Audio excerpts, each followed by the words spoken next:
Hi, I'm Eric Ostro, host of Live at the Lortel. For Season 3, we are focusing on the intersection of arts and advocacy. So many off-Broadway artists give back to their communities. This season, we are giving them the opportunity to speak about how and why they chose the causes they devote themselves to, and how those causes help make them the people and artists they are today. Hi, good evening, everybody. My name is Eric Ostro. Welcome to Live at the Lortel. We have a great show in store for everyone. I want to bring on my beautiful friend as my co-host this evening, my amazing friend, Ann James. Hi, Sweet Pea. How are you doing? My queen. How are you? I'm so good. Thank you. It's always asking. A joy when I have you with me. It's just, I'm Same. just always so happy. Anyway, let's get to our queen for the day, Kristina Wong. Kristina Wong is a writer, actor, performance artist, comedian, elected representative of Koreatown, Los Angeles. Kristina has been a guest on Comedy Central's The Nightly Show with Larry Wilmore, ABC's Good Morning America, and NBC's A Little Late with Lily Singh. She co-created a reality TV pilot with Lionsgate for True TV, and is a published author whose work is included in contemporary plays by women of color. Kristina is a fierce advocate for API Rise and World Harvest LA. And just last night, ladies and gentlemen, for her show, Kristina Wong, Sweatshop Overlord at the New York Theater Workshop, Kristina received the Lucille Lortel Award for Outstanding Solo Show. Incredible. Ladies and gentlemen, our esteemed guest, Kristina Wong. Me. Hello. Hey. Welcome. Hello from the other side of Manhattan. Hello to a Lortel recipient last night. Thank you. I wish I had hoped that I would have the trophy here in my hands, but I was handed a prop trophy, which was just passed, wiped down, and then passed back to the next recipient. That's correct. Yeah. You will get yours in the mail very shortly. Yes, it's coming in the mail, engraved. Yeah, they got to put your name on it. Put my name on it. I also had to sign a thing saying I would not just give away or sell the trophy. And it has a value of $10. It's like some form. I guess I don't want Lortel's flooding up the Goodwills because that's what I was planning to do was just dump it right after. So I have to donate it back. You'll cherish it. For whatever I go on a massive Marie Kondo purge, I'm supposed to give it back to the Lortels. I think Marie Kondo would say that goes well in your house. It doesn't spark joy anymore. Can you take this so I can put a pyramid of toilet paper instead in my house, please? Well, we're here at the Lortel. We're so excited for you, and it's so well deserved. So I know this is so cool. Last night was so fun. Yeah, what was that? What was that feeling like when they called your name? I never actually been like in the audience at an awards show, and I like when you watch the Oscars and stuff, you're like, what's wrong with these people? Why do they show up at the mic going, oh wow, oh, I think, oh, and you're just like, come on, just talk. And I'm like, but everyone was like that because it is so flustering. I think it's also that moment where you aren't sure if you're going to be kind of in front of everyone in the next moment or not. Talking, like you don't know, like it is, and it is such a surprise, and it feels so. I can't remember. I think it was Janine and Kimberly Kimbo was describing how the best is such a crazy thing to weigh in theater because we all work at our best. We'd hope, right? And so the idea to have one winner over another, or to declare that this show is more outstanding than another, is sometimes kind of unfair, right? She didn't say that exactly, but this I believe is what she's inferring. And so it is, but it is also like an overwhelming thing to feel that like something that a group of people witnessed my work and really felt it was worthy of a specific acknowledgement. So that it was overwhelming. It was emotional. I was teary and but I also made a point of making the long walk across the stage. Oh. Most people were entering from the short, they were taking the short staircase to the podium, but I went across the floor. I think that's smart. I was like, I don't know when I'm going to come back. I don't know when. Like solo performer, there's a lot more work to get to your, or it's not like, oh, my next solo show. I'll get like, I don't know how often and you looked beautiful. So I'm glad you took the long walk. Thank you. Oh, yeah. Worked hard. I want to talk about Kristina Wong, Sweatshop Overlord. It is a project that you've been working on, we can't even say for that long because it all started, when the pandemic started. But you started the show on Zoom. Is this correct? Can you break down really how it started and where it went? Yeah. Yes. So I was actually February 2020 was touring a completely other show, Kristina Wong for Public Office. I ran for office in Koreatown.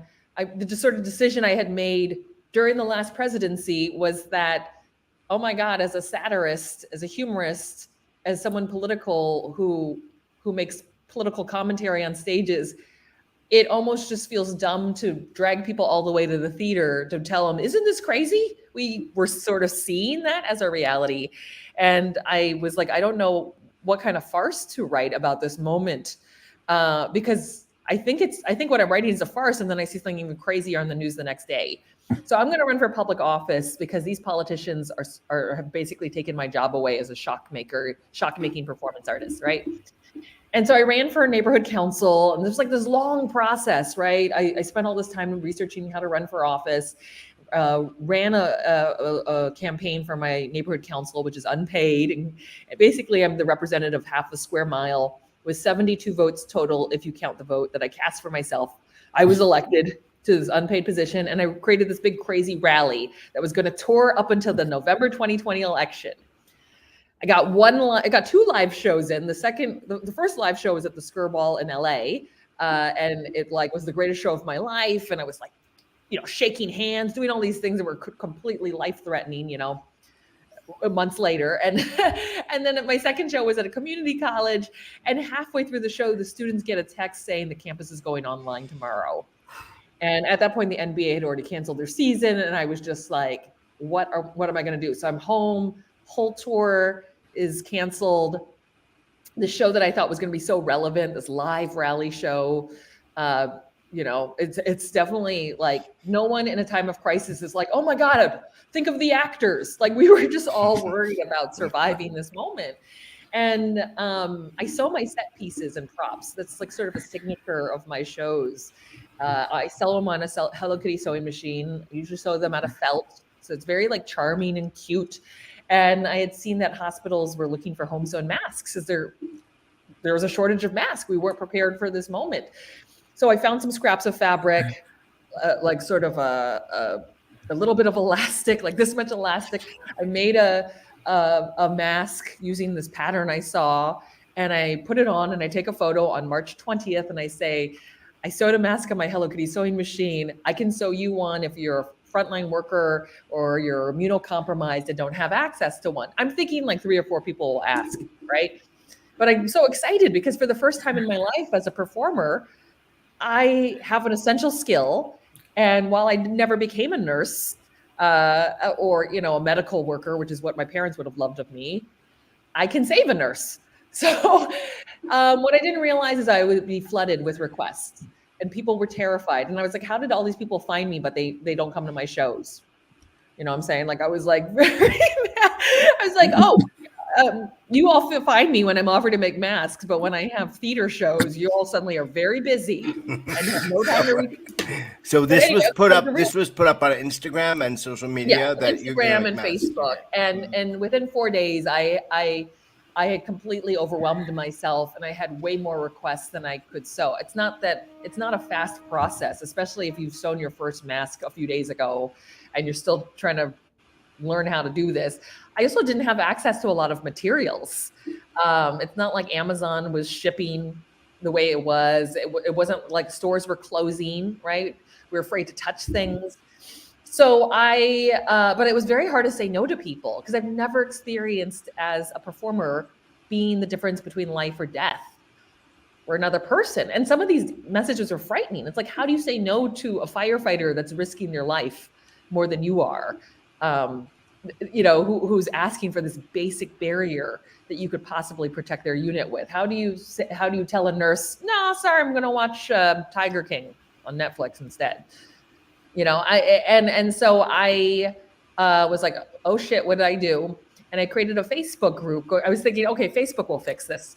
I'll just sort of offload all my work to other people. So I created a Facebook group called Auntie Sewing Squad. I named this group in a rush, like literal rush. I specifically don't call it like COVID-19 masks or mask makers of America, because I was thinking like, I just need something small, low key, until I can kind of dig myself out of this mess. And I named the group so fast, I don't realize our acronym is ASS. And unlike other sewing groups that were forming across Facebook, we weren't formed regionally. It was just like whoever I saw online that was sewing, I just added them to the group, or anyone who I knew could sew. And very quickly, the problem was, how do you get materials in a pandemic? Who's going to sort of like manage all these requests? Who's going to create order in this chaos of a group? Because people were just panicking out loud in the group, which isn't useful, right? And so I slowly go from like trying to create this group so I can find people to help me, to like kind of having to figure out how to organize a group, how to organize literally a virtual factory of people who cannot meet in a factory space, people who haven't sewn in a while, people who have mixed information about whether or not masks work, or whether cloth masks work. And I have to kind of organize them and get the materials in a pandemic when people can't leave their house. So within the span of 10 days, I am on the phone with organizers on the Navajo Nation. I am talking to nurses. I am talking to garment companies. It was sort of like people were just like, Kristina knows what she's doing. I don't know what I'm doing, right? Like I never, fucking performance artist that like runs for office, as a semi-joke performance material. And now I'm suddenly running this this group that will later go on for 17 months. We end up having 800 aunties across 33 states. We end up doing relief drives, places like Navajo Nation and Standing Rock, and supporting a lot of vulnerable communities that the federal government has long ignored before the pandemic, and certainly during we're getting hit way harder. So this becomes the source material of Kristina Wong Sweatshop Overlord. I looked at my first volunteers and I was like, oh my God, they're all Asian women. Oh, this is so weird. And it isn't just a coincidence of like, oh, these are my friends, but like a lot of the aunties in the group, we have mothers and grandmothers who were garment workers. This is how we learned to sew. And so these are the skills we have. And it was like this terrible irony that in this moment where Asian faces were being targeted as the face of the virus, where I was actually reluctant to wear a mask because this face right here is the mask I was born with that tells people that I'm a perpetually foreign or whatever they want to interpret of it. That we were also the people trying to protect this country that was kind of hated us or wanted to vilify us because, and it was not being helped by terms like China virus and things like that the then president was tossing around. That we were actually, risking our lives in ways to get to the post office, to get materials to each other, spending lots of hours behind a sewing machine sewing masks. So we ended up sewing about 350,000 masks at the end of this process. Wow. We redistributed hundreds of thousands of dollars in hygiene supplies to different communities. I mean, we just did a ton of work, but really we were this radical community of care. I mean, most of us never knew each other before this. And that to me is what I wanted to share with the world, this story. I remember at the top of this thinking, man, if we survive this, if civilization makes it through this, I hope that there'll be some footnote in history that says Asian women weren't just like the face of victims or the virus spreaders, quote unquote, but they were also the people who stepped up and did this work of racial solidarity, sewed these masks, protected these communities. And it kind of weirdly got my wish because this show became that document. It sure did. Yeah.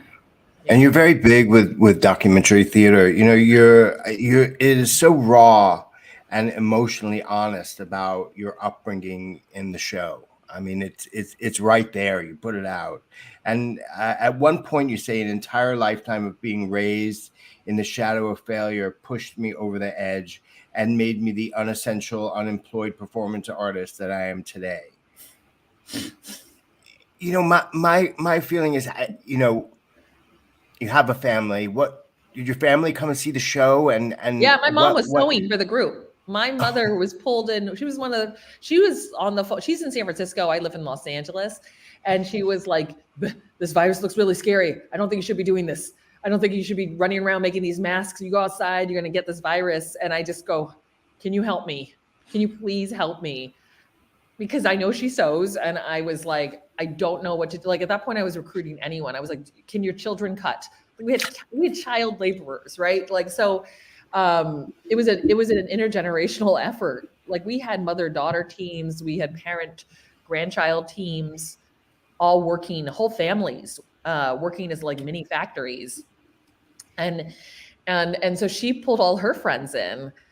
She didn't want to at first, but I think, you know, we were just so panicked, and it gave us a sense of purpose that when you, instead of watching the news and watching about these crazy numbers, we could literally send protection to communities instead of just like feeling, oh, like poor Native Americans, you know, who don't have access to water are going to hit, but we could actually send them protection and help them. And I think that that was a lot of why people joined us is because they wanted that we felt so helpless in this moment, you know, especially if you were deemed non-essential. Mm-hmm. And I think it's interesting that so many of the folks who ended up organizing AS were artists, were playwrights, choreographers, stage manager types, right? And we were really good at, it was almost like I was running a strange theater company, except instead of actors, it was people at sewing machines. And so I began to develop a show because Tieta Productions, it's a small theater company that I had my first internship at. Their artistic director, and also who was also one of our aunties, Leilani Chan, was like, we're experimenting with Zoom theater. And I was like, that sounds stupid. I gotta go. She's like, no, we're gonna do this. I want you to like, you know, for a moment, remember you're an artist and create something. I'm like, well, the only thing on my brain right now is trying to get elastic. Only thing on my brain right now is meeting folks. So I created this like 40-minute sort of live diary piece where I was basically in the house showing you a slice of life of the day, of running up and down the stairs, of coming back from upstairs, like ripping a mask off my face and going, oh God, do I have it, you know? And just how like elastic became like cocaine. It became that like thing that was so valuable and hard to find, and giving it to other aunties felt like I was passing them literal drugs. Like it was so give me that stretchy stuff. Come on. So, these were all these kind of stories that my reality and what became important shifted so quickly. And I felt like I had to document that in this piece. And it just like, basically every time I was asked to do it again, I would just add more scenes up until that moment we were in the pandemic. And there was no real plot. It was just sort of like, look, this is what like, come see what I've been up to. But also we were very much interfacing with the news and what was happening in the rest of the world.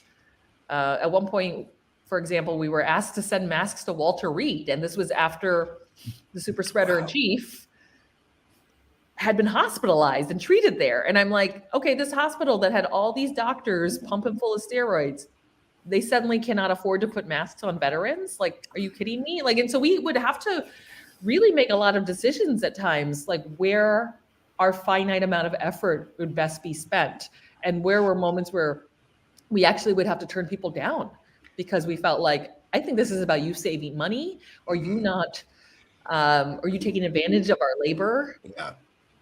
And we'd rather, you know, put this kind of work forward for people who have absolutely no resources.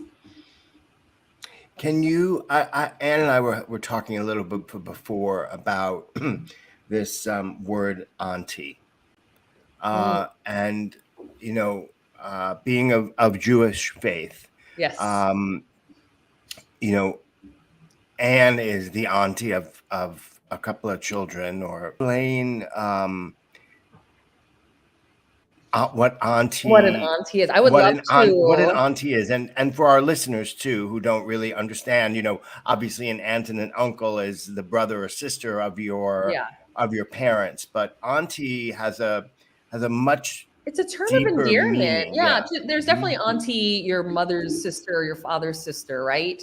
But there's also this idea of an auntie is just an elder. And I feel like I'm in my 40s now, and I feel like, as someone who doesn't have children, never got married, that the kind of cool way to grow older is to sort of pull myself into my auntiness. And my friends' kids call me auntie. When I was in Hawaii, that was something I had noticed, was kids and elders are referred to as auntie and uncle, whether or not they're related. And I think it's so sweet, and it softens every interaction. And it's like a way to both, like, especially when we talk about Asian aunties. And aunties, I think we describe aunties of all, you know, something we exist in all cultures. And I have, like, my father has friends who are not biologically related to me and are not even my same race, and I call them auntie or uncle, right? And it's just like a very sweet way to engage. But it also creates an instant sort of familial feel. And so it's something that I have realized is sort of a trick of late, to endearingly, like, start a conversation with an elder, is to just call them uncle or auntie. And I think it was sort of the great accidental gift of naming this group, because I was thinking, what do we call us? Because it would have been a completely different group had it been called, like, Volunteers for Mask Sewing. Like, the entire dynamic would be different. The fact that we're called Auntie Sewing Squad, and that we go, aunties, is anyone available today to help drop off elastic so-and-so? Like, that's so much of a sweeter ask. That, hey, who can drive? Who's a volunteer who could do this? And so we really did sort of become a family in just, you know, how we immediately begin to address each other as aunties. And we have all these sort of weird nicknames in the group. Like, if it's our child laborers, we call them baby aunties. Right? Look at our baby aunties. Or and we had different roles in the group. We had haggle aunties. These were aunties who would go down to the garment district and, like, haggle for the best price for stuff. Oh yeah. Cutter aunties who would just cut the fabric. We had driver aunties, care aunties. So care aunties would basically were usually aunties who were too tired to sew, but would, like, drop off food, so that the aunties who were sewing nonstop would know they should take a break.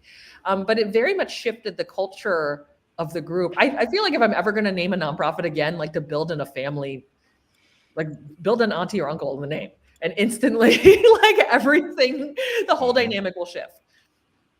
I love that. You know, you're thinking about moving into your maturity and moving into your auntiness, and the joy that comes with that, and also the difficulty that comes with that. I'm wondering if you could tell us or give us a few highlights of maybe one of the most joyous moments that you had in this experience, and maybe one of the more difficult ones. Oh, I mean, there's a lot that was difficult, and a lot of it was the existential threat of death and dying, which was hovering over all of us. But I think what was so interesting is, you know, in living in Los Angeles and being an actor or artist, most of our relationships are, like, network based, right? What do you have to give me? What have I seen you in? And what do I, you know, like, transactional. It's transactional. Absolutely. That's the word I often use. And suddenly we're in a situation where everything is equalized, and the most important people, like, I became important because I could sew, and people were throwing a lot of money donations at our work, but it was not like it would make us sew faster. We weren't, you know, this is not about us trying to pay each other. It helped, you know, pay for materials that we were haggling for and stuff. But really what was most important was people who would labor and to just meet complete strangers that were willing to drive, like, an hour to pick up elastic so they could sew masks for someone else they've never met before. It's really touching. And I've never had, it made me realize I've never had this many relationships rooted in complete generous of giving, and this many people who were just willing to give of themselves. And I had just this epiphany of like, wow, I don't even know what half these people do for a living. And that's so strange for LA. Like usually that's how you meet people, right? Yeah. I think same with New York, right? Like or in the theater world. Sure. And wow, I wish, while I hate this existential, scary, we might all die stuff, I hope that beyond this, I can continue to have friendships like this, where you like, I really just be on the sidewalk with this stranger, masked up, like quickly trying to throw things in their back seat to avoid contact, but like waving frantically, at them goodbye, and at points just screaming, "I love you," as they drive away. Yeah. And I was just like, did I just scream "I love you" at a stranger I just met? But that's how much love there was. And and now when I met a bunch of aunties on the East Coast for the first time because they came to the show in New York. Yeah. They planned this whole outing. That was one of the most emotional shows I'd ever done, because a lot of the show is me addressing the audience as if they're the aunties and I'm like this soldier or this general of an army. And here they are. They're wearing the Auntie Sewing Squad shirts.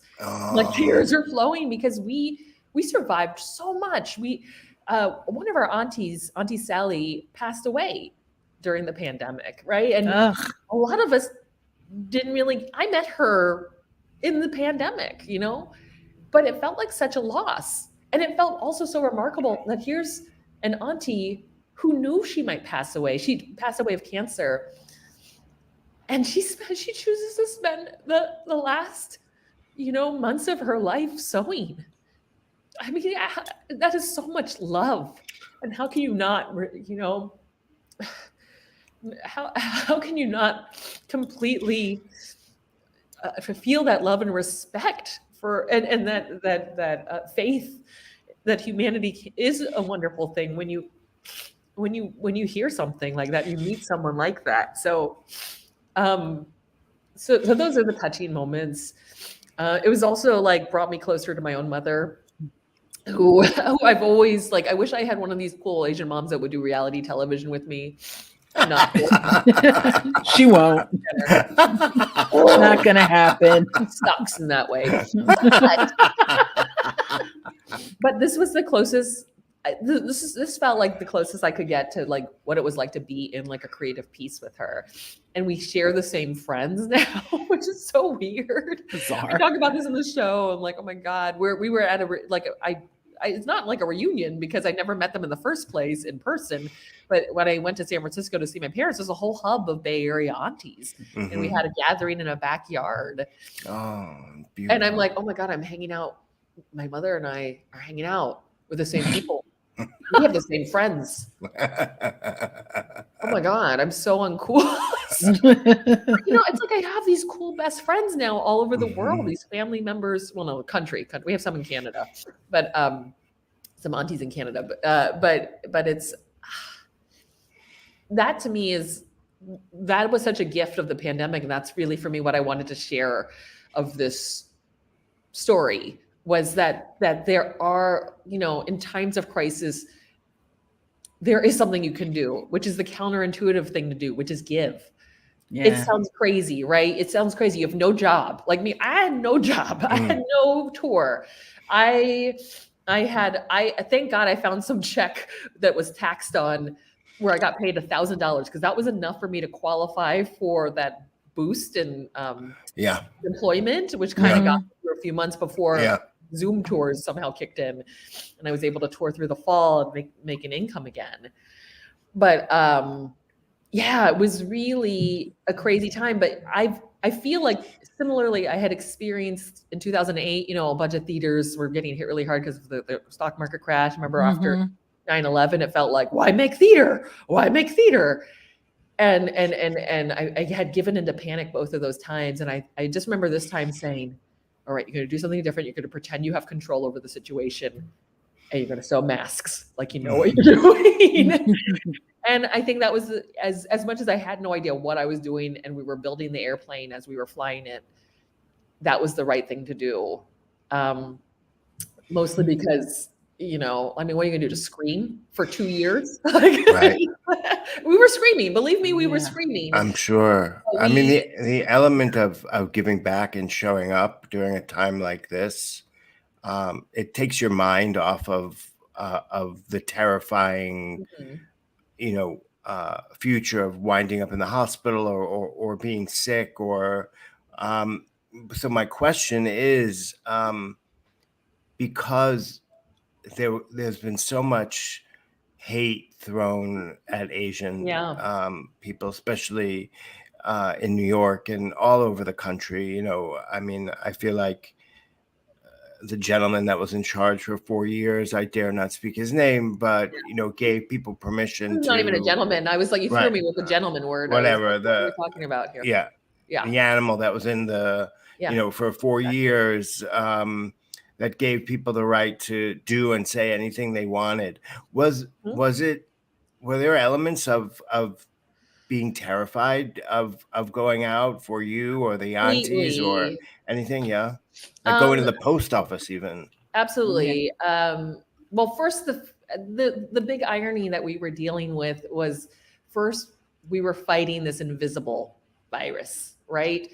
And and around March 2021 is when a lot of people who believe in vaccines, as they should, as we should, were getting vaccinated. And suddenly we were dealing with a bunch of hate crimes that had been accumulating. And then there's the Atlanta spa massacre shootings, where a white shooter decided that he was a sex addict and angry and would take it out on Asian women who had nothing to do with any of his pain, and just sort of shoot them as if they were all sort of synonymously the same thing. And this really hit the aunties really hard, because a lot of us are Asian women, and we were like, wow, we've moved now from battling this health pandemic to now this racial pandemic that threatens us in this very specific way. And a lot of us were actually afraid to go out in the street. I live in Koreatown, which is super dangerous all the time, but I feel okay about walking around the street. And I suddenly had a moment where I was like, I don't feel comfortable going out right now. And one of the people I sewed for is Serena Srissikal. She's the first female firefighter, Asian American female firefighter in New York. I sewed masks for her fire unit. 1 year from the day that I sent her unit fire masks, she's sending the aunties self-defense weapons. She's sending us Kubotans and hand alarms. She had a few kits available, and all the Asian aunties were like, oh, could I get that? Could I get that? And our auntie care went from brownies and little sweet treats that we were sending to aunties to actual weapons. Wow. And then a bunch of the Asian aunties were signing up for self-defense classes on Zoom. So there's a place called Happy Kicks in Brooklyn that I want to shout them out. They were offering a free self-defense class on Zoom. And a bunch of our Asian aunties were enrolled in the class, including my mother. And my mother was super terrified to go out, because she's in San Francisco and there's a lot of attacks happening there. Yeah. And it was just such a odd thing, is suddenly we were protecting people from our sewing machines. Now we're trying to figure out how to be street fighters. Like, this is so crazy. And so for us, we actually put out a statement publicly as a sewing group, which is crazy. Like, we people don't think of sewing as a political act, and it is completely a political. I actually didn't think of it as political. I had thought when I was making masks, wow, this is the most patriotic thing I've ever done. I didn't know that masks were going to be this divisive thing that people couldn't agree on, and they would make it about freedom and not health, just basic health shit. But we ended up putting up a statement in solidarity for those massage workers who are doing what we believe is care work, which is what we are doing as aunties. We were caring for people from our sewing machines. We were doing invisible labor. We were doing labor that tends to be gendered and racialized as something that Asian women do. When you think of a garment worker, most people would probably think of an Asian woman as opposed to like a white man, right? When you think of a masseuse, you probably also think of an Asian woman, because a lot of us are doing that labor, right? And to sort of to point to the ways we are not protected when we do that labor, the ways we are exploited, and that we stand in solidarity with people who do sex work or perceive sex work, care work like massage, things like that, as people who have been sewing and have been have felt directly targeted by this violence. Yeah, before we go too much further, I would like to hold up and celebrate the names of those victims of that spa massacre. There were quite a few, unfortunately, 8, I believe, and I'm just going to say their names: Soon Chung Park, Hyun Jung Grant, Suncha Kim, Young Yue, Delana Ashley Yuan, Paul Andre Michaels, Xiao Jia Tan, and Dao Yu Feng. So I would just like to remember their names. That's really important. And remember their names and throw the energy and the passion that we have for this work and for, making sure that individuals who identify as Asian are protected just like everyone else is under the law, and that this is an outrageous crime. And I just want to throw the focus onto the victims. Thank you. Yeah, I appreciate you also saying their names, because I feel like so much of the Asian American identity is feeling like you're constantly getting mixed up for someone else.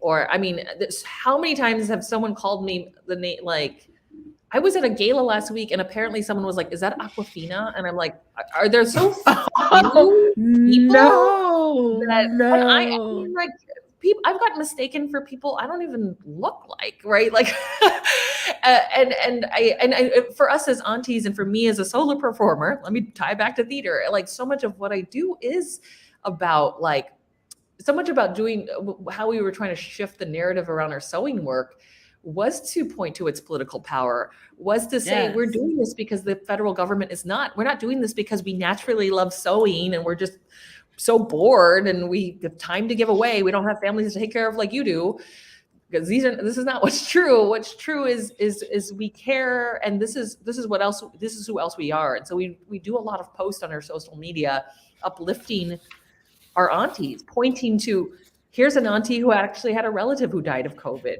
Here's an auntie who is the child of immigrants and is now a professor and is also doing the sewing work, right? And I think it's so important to not just let our faces and whatever be anonymous. I mean, it's also why my last name is shoved in every show that I make, right? Right, of course. Your whole name. Yeah. And I don't know. I don't know how often I get, to remind you I have a name. Yes. Which is very important. I read somewhere you saying there is, after all, a certain degree of privilege in being able to voluntarily sew masks in one free time, and comparing volunteers to sweatshop workers or child laborers can come across as glib. Yes. And you continue to say politically, and I needed to point to how difficult that was, and that we shouldn't have been put in this situation in the first place. Yeah. Hello. That was a really tricky point of contention in our group. And, I jokingly called myself a sweatshop overlord. Like, a lot of how we survived this time as a group was just the dark humor of it. And me going, oh my God, this is my ancestral destiny. I am the sweatshop overlord. And then it became the group, and it became the title of the show. Yeah. And the title of the show is quite powerful. It's Kristina Wong, Sweatshop Overlord. And some people are like, is this a drama about sweatshops? I'm like, sort of. But I just don't know how else to soften it, because I think if I say we're volunteers making masks, I feel like it devalues how hard this really is. And it makes it seem that we're very happy about this. And it is this tricky thing, because those who are sewing in the group do have this privilege of time to be able to sew. But there were aunties who were completely unemployed, completely in debt, should have been looking for work, but they you know, they needed to feel they had some agency, and the agency they had was in their sewing. Yeah. And choosing who would receive those masks, right? And so it felt like using divisive words or tough words like sweatshop and child laborer was really to point how ridiculous this situation had got. That in America, this country where apparently we have so much, it was like Robinson Crusoe trying to get supplies from one community to another. I have a question to you personally. You know, I mean, through all of this and in your work as a solo performer, how do you build in self-care? How do you take care? Okay, next question. No, how do you take care of yourself? I will say, as aunties, we had a whole care system, and that was sort of the staying power of the group, because it was very clear we had to figure out a way. If it was just like keep on sewing, like, so, you know, the whole saying in the group was we go down sewing, but that obviously would not be sustainable or realistic, and super anti-human and anti-feminist, anti-everything. To just expect that people are automatic, and we would very much resent when requests were made of our labor as if it was an automatic thing, right? Even within the group, right? That we refrain from using the word order. Instead, we used the word request, right? Because we're not being ordered to do anything, right? That said, we had this whole care system built in, where there were a lot of people who wanted to help support and were moved by what we're doing. And we're like, can you help send a pizza over to an auntie who will not like stop and take a break? We had Auntie Puneet teaching yoga classes on Zoom. What? We had Auntie Grace teaching classes on Zoom how to make kimchi. We had just kids baking us cookies, and we'd get those cookies. So when there'd be drop off of materials and stuff, there would be like little care items that would come with it. One point, I want to shout out World Harvest Food Bank, which is the charity that I advocate for. Charity, it's a fraught word, but it's a food bank that I advocate for in Los Angeles. They had all this CBD that they could not give out to the families of the food bank. Like, you know, things aren't allowed to give it out. So I took those drugs and I gave them to the aunties. Keep sewing, right? Like that. Yeah. So we drugged up aunties. CBD is not a drug, by the way, but yeah, it's for your muscles and exactly. Yeah. So while we're talking about World Harvest LA, yes. Tell me your how you got started in it, and how people can get involved, and what it's all about. Oh my God, I love this food bank so much that I joke it's become my whole personality. All I do is talk about this food bank. So there exists a food bank like none other in Los Angeles, just south of me in Koreatown, called World Harvest Food Bank. The founder is a man named Glenn Corrado. He's one of my best friends in the whole world. And rather than, when we think of a traditional food bank, we think waiting in a long line for a box of food, most of which you're going to throw out because you don't know how to cook half of it. But it's set up like a supermarket, and all this content have been donated, and you don't need to be on food stamps. And there's a lot of dignity in going and you quote unquote shop, but you leave a donation, which is a fraction of what all this would cost in the stores. And you can get stuff that way. So the best situation they have is for $45, you can get a heaping cart of produce and bread, and then they'll add proteins and other goodies to it. And it's enough to literally feed like 5 or 6 households. We have fed 5 or 6 households with it. So like $9 a person going on this big grocery cart. You can also buy items a la carte. Glenn does food. He does fill food boxes and does food boxes giveaways. He does all sorts of things, but it's such the model of sort of restoring dignity and choice into how people can access food, and understanding, especially in a city like LA, where there are people who are undocumented, or you have actors who have slow months and they don't realize they're in that slow month and should apply for benefits by the time they get there, right? Right. Or just people who are reluctant to go on benefits. So he's created the system where anyone can use it, and your information doesn't get like reported to somewhere, so you don't have to worry about that. And the aunties ended up using it as part of our ecosystem. We sent a lot of the care items from the food bank to different aunties, but then we ended up sending a lot of things like the coffee donations they were getting to points of the Navajo Nation where they only have 13 grocery stores. And and we were shuttling, a lot of food, and so we still send stuff over to the eastern part of the Navajo Nation from this food bank. So it's been like, it's the happiest day of my week when I go to the food bank, because it's like an episode of Supermarket Sweep, where I'm like, what are they going to have? Because they get some really good shit. They get really like fancy stuff from Erewhon and all stuff that's been returned from Costco, like really good shit. And you can just like fill up a cart, and it feels so abundant. And then when I have an excess, I can pass it to my neighbors or people in my community who need it. And I just wish every community could have a food bank like this, right? Yeah.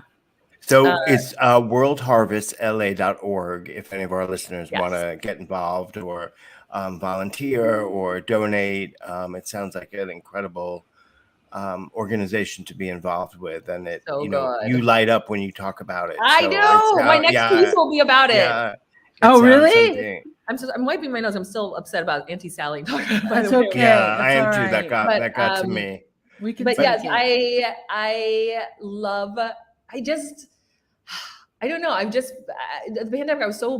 We didn't have access to a lot of stuff except on Zoom, and like I could go for walks, right? But there's no museums to look at stuff. So my museum became like the grocery store, or became World Harvest, and just sort of looking at products on shelves and like. And that was sort of how I stimulated my brain, and moving things from the shelf to people's households to make them happy. It made me so happy, and it was just like I never knew a trip to the grocery store could just have so much excitement. I began to make haul videos, which is like a phenomenon on YouTube where you just show everything you bought, except I would show everything I got at the food bank. And I still make these videos every time I go. And I just want to share that in whatever my next piece will be. To sneak peek my next piece. Yes, please. Will spend the next 3 years as the artist in residence at ASU Gamage in Tempe. Oh, wow. In where? Tempe, Arizona. I'll still be based in LA, but I'll be creating a project sort of based on or inspired by this local food bank in LA. Oh, wow. That's great.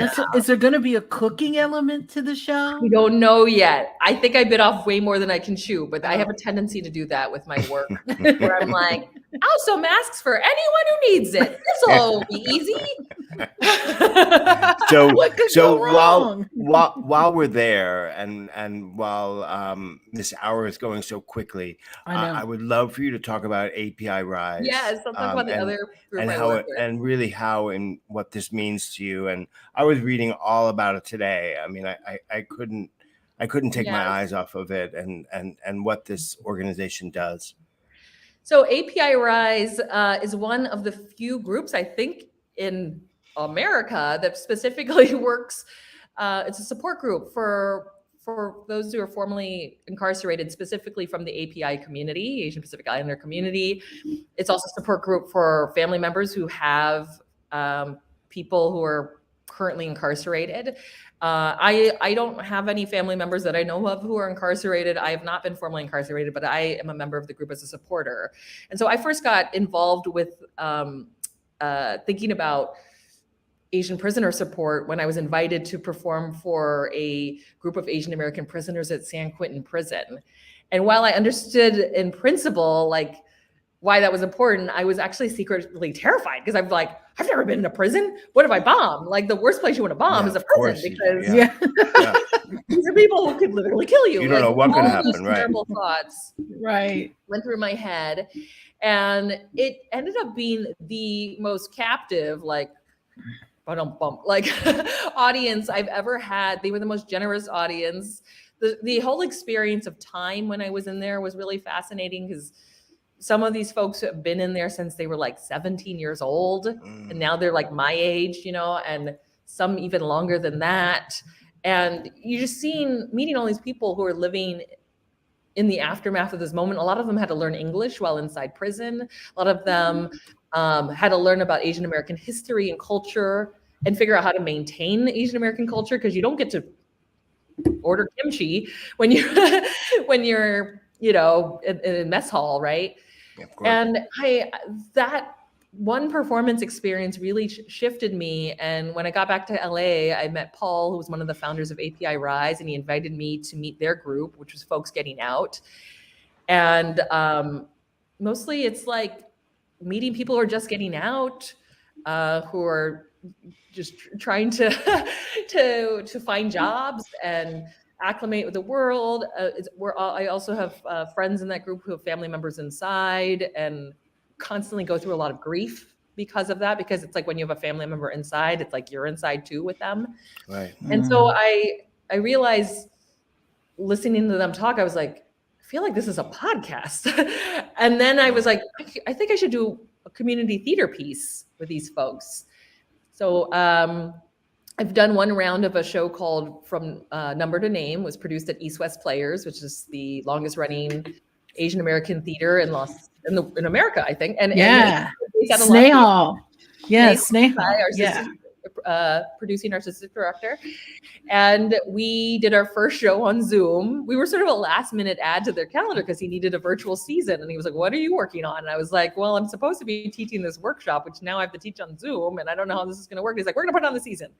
And that was actually a really fortuitous thing, because it brought a whole new audience. Asian Americans don't really know about other Asian Americans in prison. It's a very taboo topic.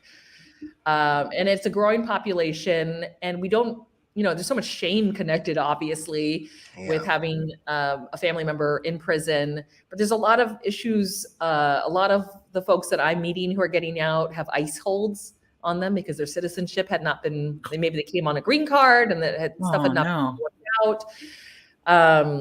A lot of issues with, like, when you are in, there's a culture in prison where you immediately get paired off with the group of your race.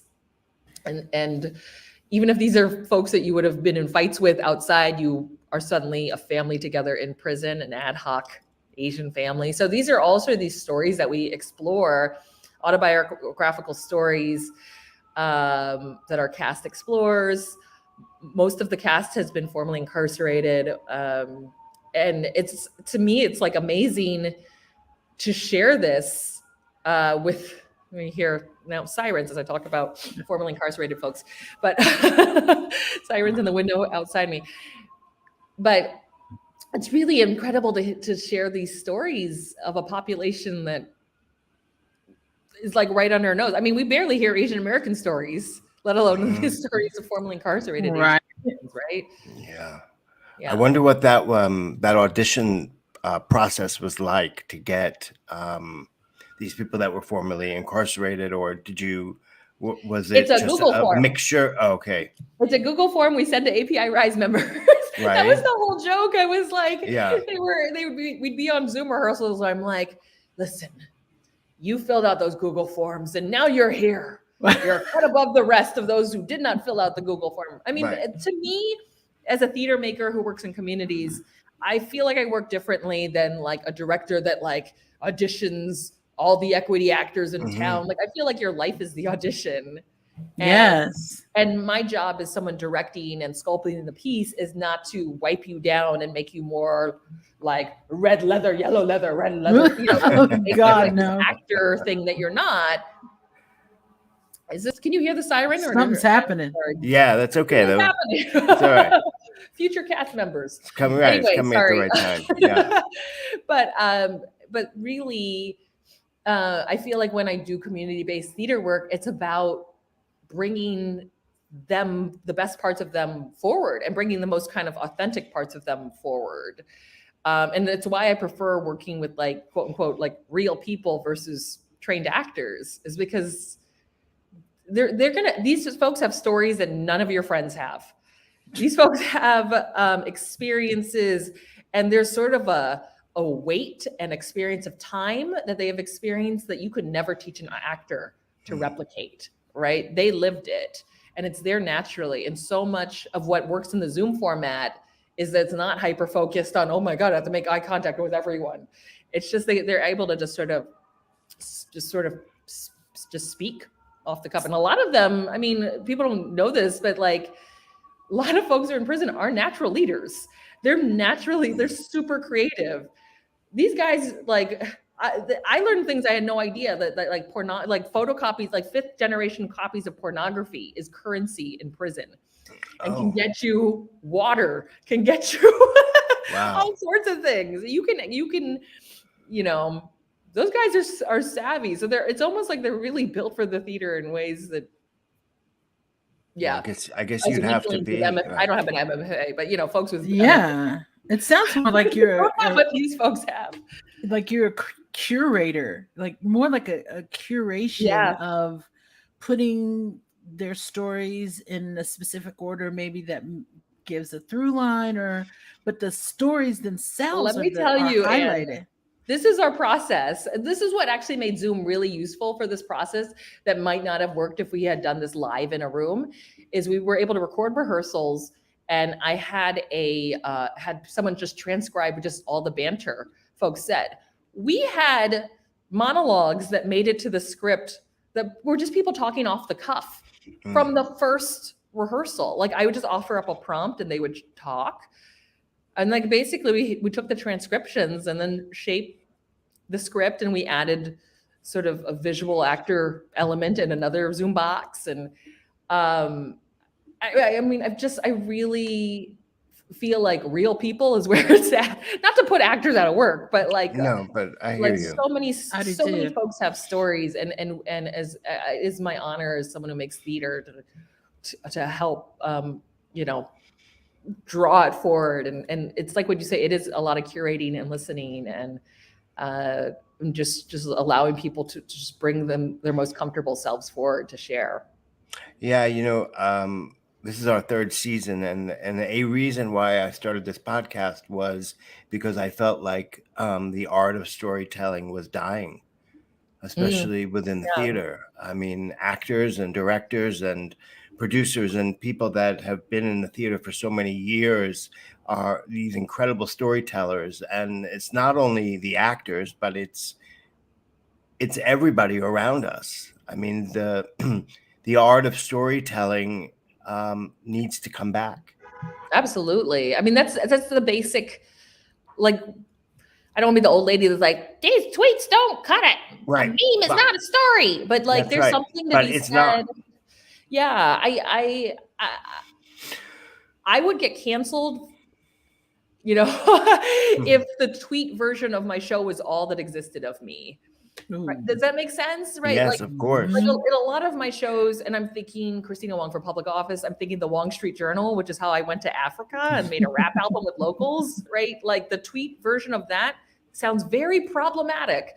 But when you spend an hour with me I'm looking you in the eye, you're looking me in the eye, we have to spend a lot more time being vulnerable with each other and listening to each other than when we can make snap judgments.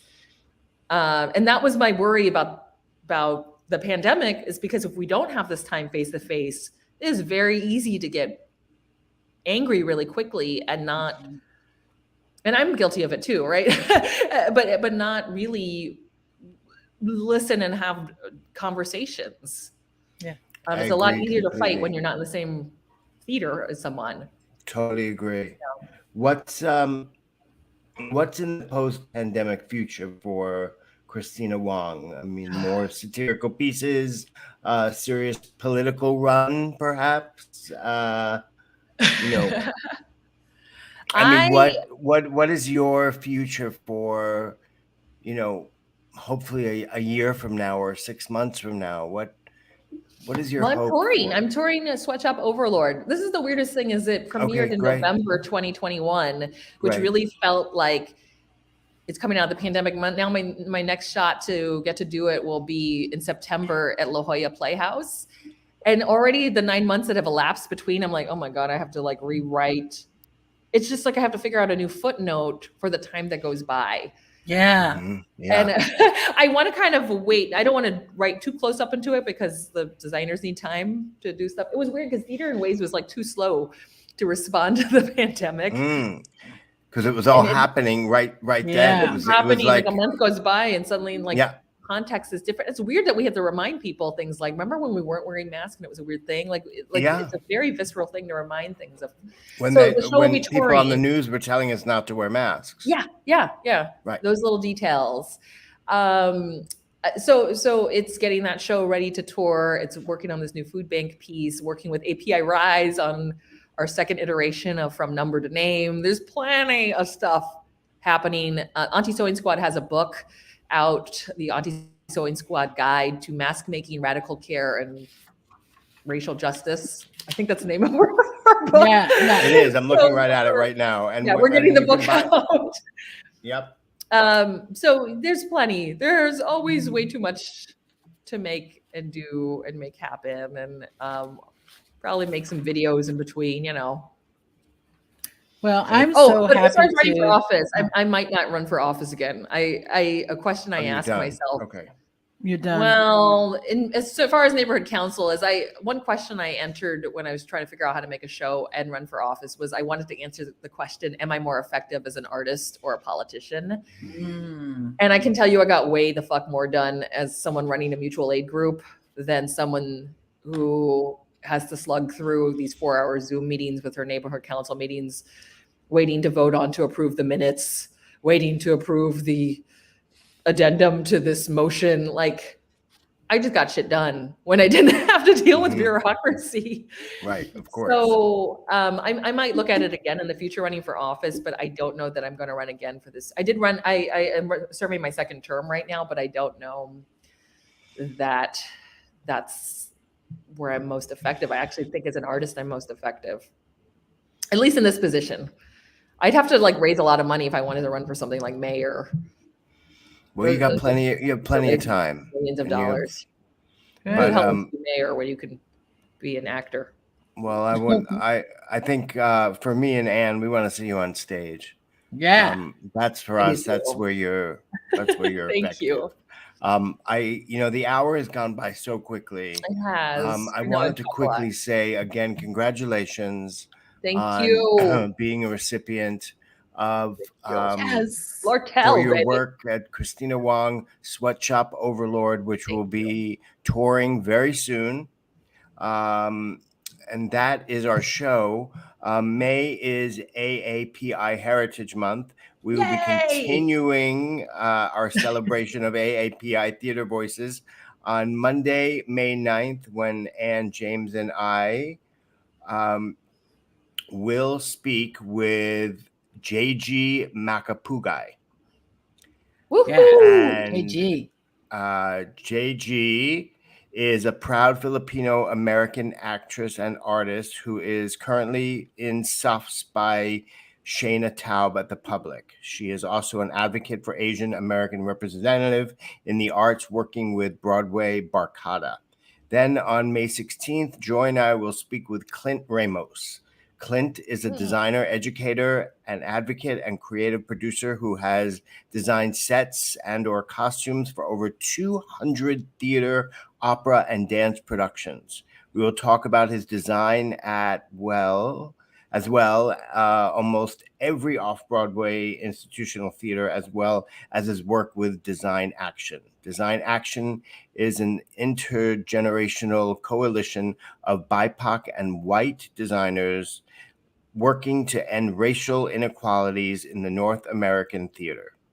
Information about all of our upcoming guests, as well as how to attend our online recordings, can be found on our website, liveatdelortel.com. Thank you for joining us tonight. Thank you, Anne. Thank you, the magnificent Kristina Wong. I am in awe of you and your work. Please stay safe. Ladies and gentlemen, the theater is open. Go back. Yes. Wear a mask. Get your asses back to the theater.